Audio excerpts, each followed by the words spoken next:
Lesi lengisibone ka-online news la khona mzwakhe abeke libhodlela lesitawoti embi kwakhe.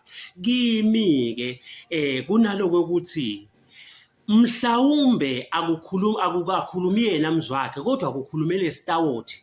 Manje-ke kufuna sitholisise ukuthi lamagama ekuphenduka ekubuya enkosini ekujoyina mangololo ngemagama laphuma kumzwakhe na noma ngemagama laphuma kulesitawoti, ngoba mina ngiyababona abantu labanatha sitawoti. Sitawoti siyamenda umuntu athi khanze ngathi sowuphendukile, athi vese aphendukile, umbone sokuhlabela igospel, lomunye umve ngathi soyashumela sokukhuluma nesingisi.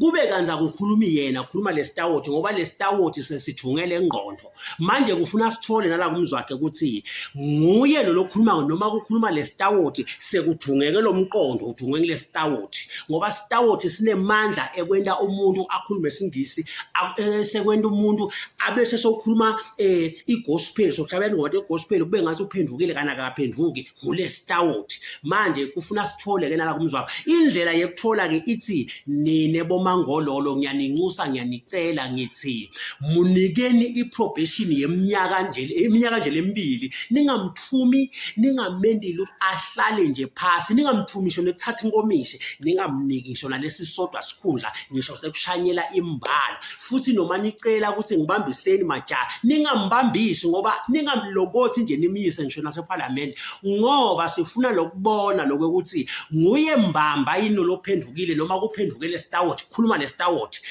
Kufanele sikuthoke kukhumbula nako lithi live lenkosi, hlakaniphani njengetinyoka kodwa nibe mnene njengematuba. Sifanele ke nathi sisebenzise lenhlakanipho, hlakaniphani ke mangololo, hlakaniphani nitobona ukuthi mzwakhe lo uphendukile noma khuluma sitawoti. Inkosi yemse wabusela amagama, amen.